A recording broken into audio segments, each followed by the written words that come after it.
Coming to paperback and e-readers, ISIS Legacy. The sorority secrets from the goddess next door are revealed in this all-new ISIS series adventure. Pre-order your copy of ISIS Legacy on Amazon.com today.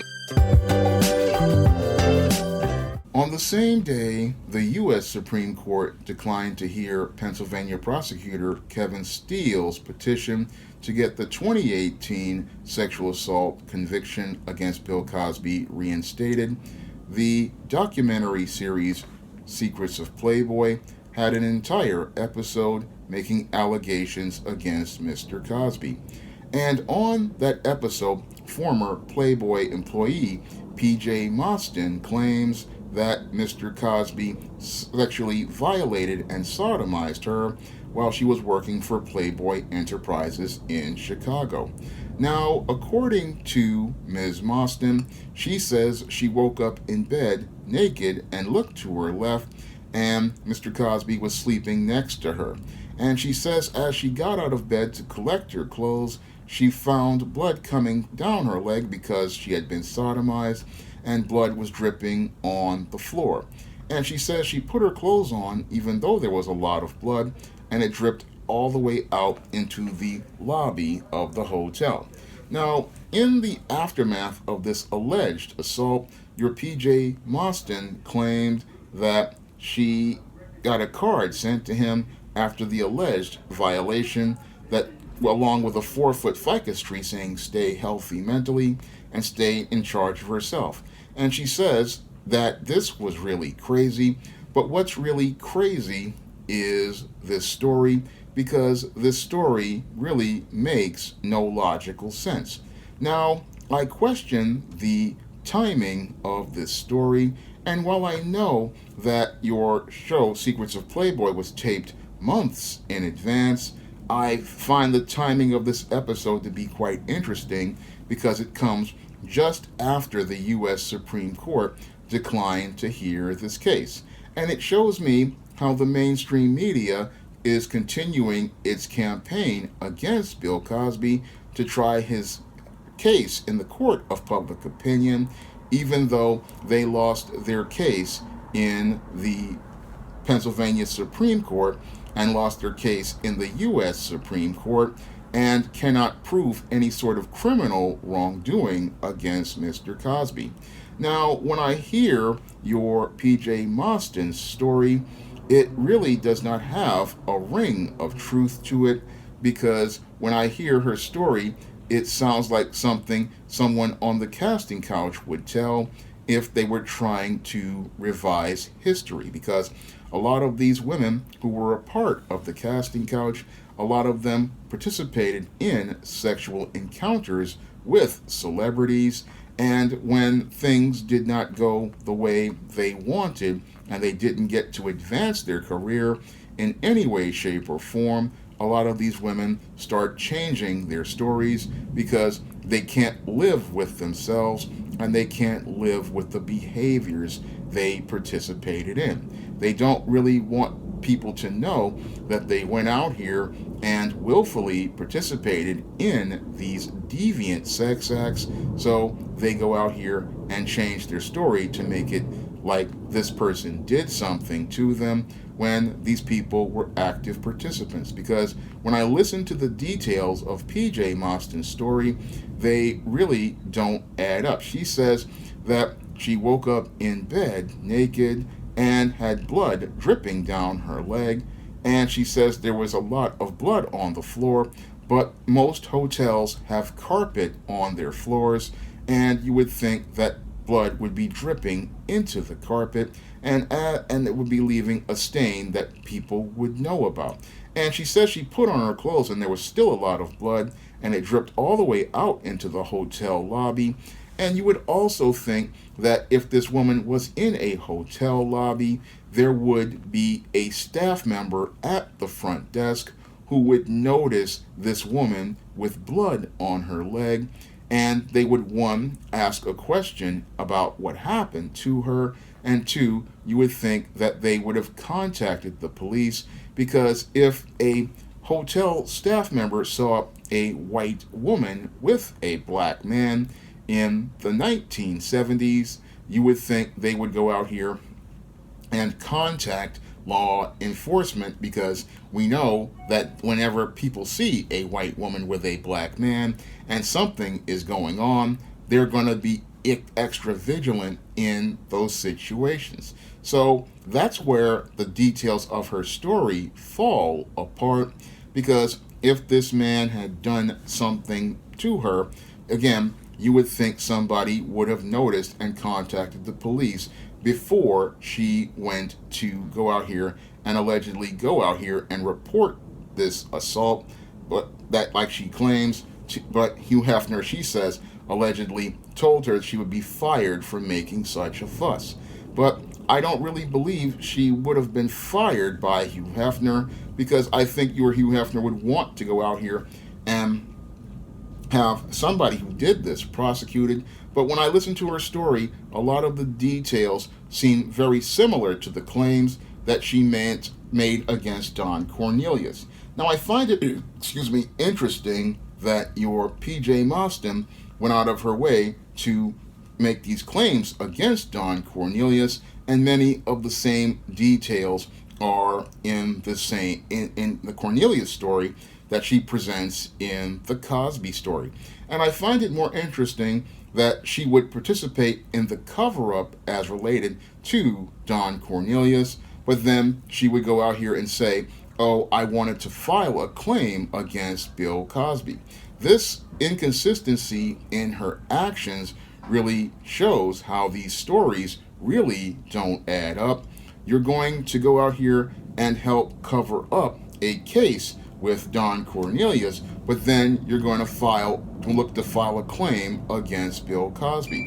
And that really shows how these stories are just being made up to demonize Mr. Cosby, and in an effort to try to present him as the face of sexual predation. Now, according to your PJ Moston, your Hugh Hefner and Bill Cosby were close friends, and she said that your Hefner was catering to Bill Cosby's alleged deviancy because he was the go-to celebrity at the jazz festival and the tennis tournament.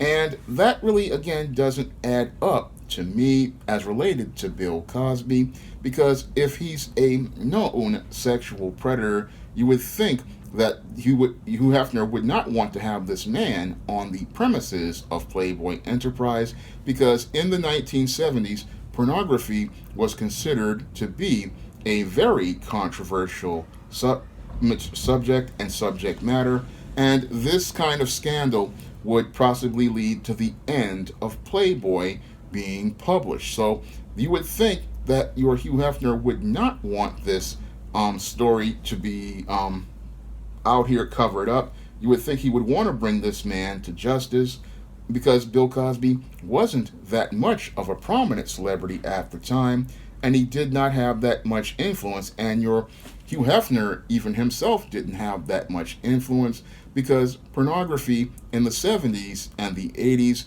was not as big as it is during the 90s and 2000s, when the internet practically made it explode. So her PJ Moston story is not really adding up to me, and when I listen to her story, it's sounding like another salvo against Bill Cosby, now that the criminal case against Mr. Cosby cannot go any further, with the U.S. Supreme Court declining to hear anymore.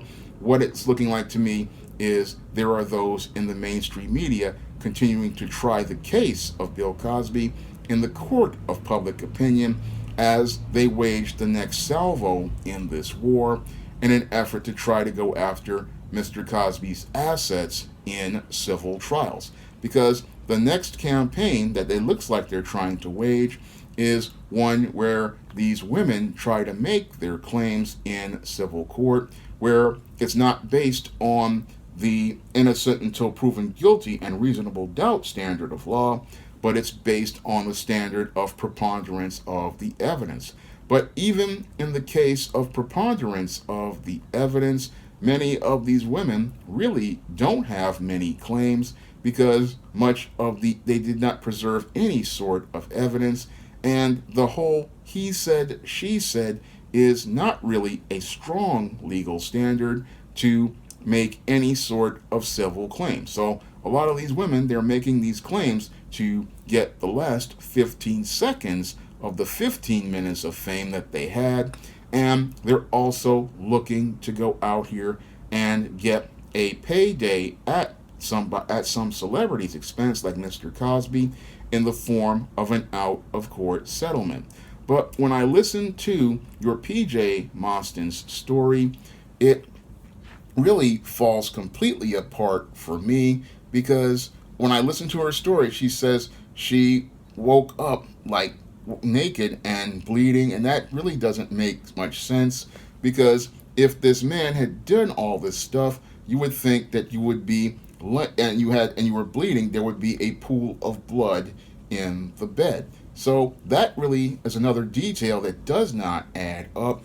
And when you listen to this woman's story, it just sounds completely fabricated. And again, another attempt to revise history as related to a sexual encounter that she possibly had with this man, as related to him being a celebrity, because a lot of women out there, they were a part of the casting couch, and for them, when they were younger, these sexual encounters with celebrities were something they would brag about.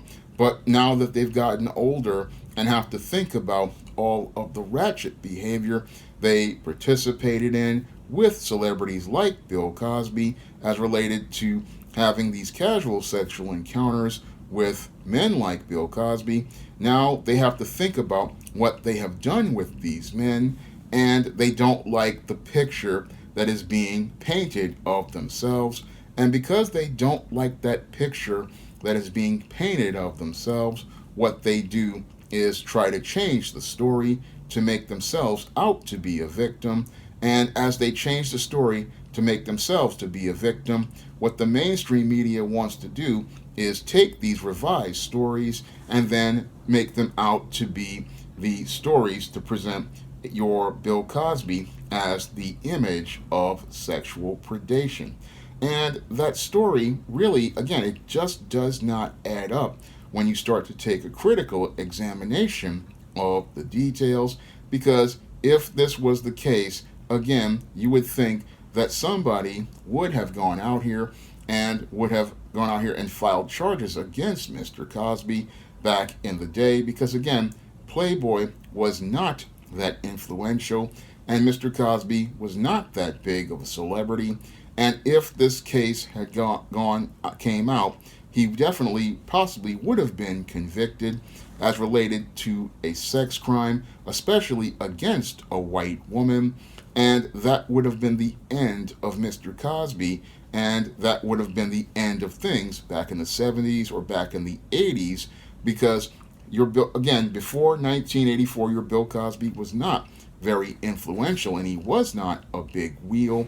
But the whole thing is that this whole story, it just comes across as another desperate Hail Mary from those in that cabal who are looking to tarnish the name of Bill Cosby, tarnish the reputation of Bill Cosby, and trying to destroy the legacy of Bill Cosby. And at this point, many of these individuals seem to be extremely desperate, and their desperation is leading to them going out here and making more and more absurd claims that seem to be falling on more deaf ears. After your W. Kamau Bells, we need to talk about Cosby failed to register any sort of outrage and got low ratings to the point where it got beat by an episode of Gilligan's Island. We have more desperate attempts to try to demonize Bill Cosby with this docuganda, The Secrets of Playboy, which only go out here and further prove that these people who are out against Bill Cosby are running out of straws to grasp and running out of allegations to make claims of, because more and more people have heard everything about Bill Cosby, and most people are tired of hearing all of these allegations that make absolutely no logical sense. Because if a black man were to even go near a white woman, in the 1970s with Jim Crow still going on, again, they would have gone out here and prosecuted Bill Cosby back then, and they would have made an example out of him back then to other people about how black celebrities needed to conduct themselves. They would have sent a message back in the 1970s, and they would not have let him go on. So that's why, as somebody who has studied the entertainment industry, I listened to this story, and it just does not have that ring of truth. It doesn't make any logical sense, but it does make logical sense as related to the desperate attempts from these people in the media who want to demonize Bill Cosby. It makes logical sense that they want to just keep tossing out these stories and making these allegations against Mr. Cosby because they want to try to tarnish his legacy by any means necessary. Now, if you want to see me make more videos like this, you can donate to my Patreon, my PayPal, or my Cash App by clicking the links in the description box. And if you want to pick up some of my positive black fiction on the SJS Direct imprint, like the ISIS series, the Eastdeem series, the John Haynes series, and the books of the Smith-Dorella trilogy, you can find all those books on Amazon.com in paperback and Kindle format. You can also find them on Smashwords, the iBook Store, and Google Play. That's all I have to say for this video. You can comment, rate, and subscribe. Now available in paperback and e-readers, All About Nikki, A Fabulous First Season. The Fresh Prince of Bel-Air meets Clueless in this absolutely fabulous African-American 1990s teen sitcom. Get all 13 episodes of All About Nikki, The Fabulous First Season in paperback and e-readers today.